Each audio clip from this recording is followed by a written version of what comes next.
Omuntu okubeera ne kiraasi bintu bingi. Mulimu ennyambala, mulimu enjogera, mulimu ebintu bingi. Naye kankubulya ebintu bitini nnyo by'obanga tosuula mu guluka go wennaalabye vidiyo eno ekkwateko nnyo. Namba emu y'empunyayo. Nja kusaba ku ssente zonna nga tonnaba kufiira ku kizigo. Nga tonnafiira ku ngoye za bbeeyi sooka ofisse ssente za kaloosa kikulu nnyo. Ne bw'oba tonyumye naye ng'owunya bulungi kiina credit gye kikuwa. Empunya esuula bangi. Nze naliko e Uganda ng'owewala omuntu n'akuwa haaga n'ojula ojjeegoga. Muvubuka munnange bw'oba ova ewaka noonyayo akaloosa akawunya obulungi ku bintu byaba basinga okukuseera nga tonnasiba na nviiri za bbeeyi. Kiryoka okudira enviiri n'osanirira nsanirire n'oziteekamu ekintu.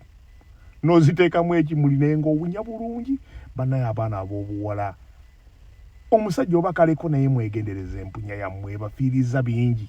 Empunya yokka omuntu ategeera ayina obudde bwonna obwefaako. Tosobola kuba wa kiraasi ng'owunya bugete. Tosobola kuba wa kiraasi ng'owunya ng'akatulume. Obode oda yo kikulu nnyo. Namba 2 okugwa mu mboozi. Abantu abasinga otuuka omuntu bw'oba abantu tobamanyi.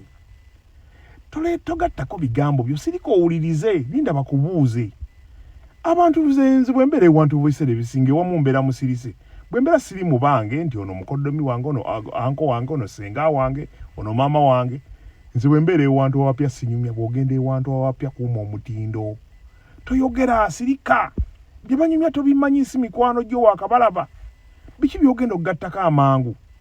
Tuuka ne batandika okunyumya emboozi n'ogigwamu bw'olalira abantu omuntu kabe kino ekiwala naye ekimala gaasama. Ogenda okutuuka nga emboozi abantu ogenda okuvaawo nga bakuŋoola. Olw'omutindo gufudde. Namba 3 okwogera ennyo. Abantu ebiseera ebisinga ojja buuzibwa osanga abantu nga bapya. Tewali nsonga ekuleetera kunyumya mboozi zo. Muddayo n'osanga abantu nga bapya tebamanyi tebakumanyi n'otandika okukuleetinga emboozi. Ani azikusabye? Sirika bali b'osanze baba bangi nga beemanyi gwe sirika. N'ekisemberayo ddala omumwa. Nja kusaba bw'oba olina gy'ogenda. Ogenda ku miitinga bantu bapya. Ogenda ku ddeeti ogenda kusisinkana muntu mupya. Abantu abasinga tuva mu ewaka n'osenya ku makya n'oddamu kusenya ng'ogenda kwebaka. Abamu abalala osenya ku makya wokka nga wakazukka n'oddamu kusenya enkeera. Nja kusaba buli w'oba ofuluma ewaka okugenda okumiitinga omuntu omulala yenna. Ne bw'oba wasenyezza ku makya nga appointment gye mulina ya ssaawa 6 ddamu osenye for safety. Nojja bakuyise ku ddeeti olina egundi. Obuntu bw'emberenge buli kuno ku mannyo.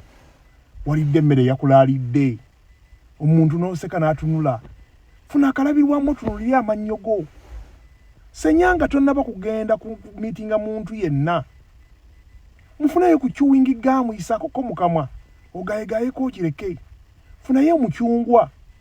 Emicungwa ng'egyo gitta mouth odor. Abamu tomanyi mpunyayo ya mumwa obeeri otandise emboozi okuba omuntu obwama. Okuwunya akamwa kufiiriza abantu bangi ebintu.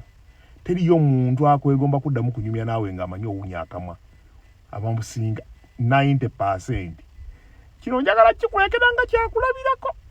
Bw'obanga n'omuntu yenna nga muyinako we mutudde ne munyumyamukko ne weetololamu n'okomawo ng'ataddemu headset side zombi. Nja kusaba toddamu kumuggisamu headset kwogera. 90% abatayagala kuliya by'onyumya. Nkiddamu. Bw'obaako omuntu gw'oyogera naye twagirwa bu airpods oba bu earphones buno obutini nenga buli wireless n'obulala bwonna. Singa omuntu gw'obadde onyumya naye ositukawo kko n'ogenda okukomawo ng'atadde headset wano ne wano. Nkwegayidde emboozi zo zisazeemu naye bw'okomawo kola ekintu kye kimu kyakoze oba sirika tomunyega paka nga yakwefasizza.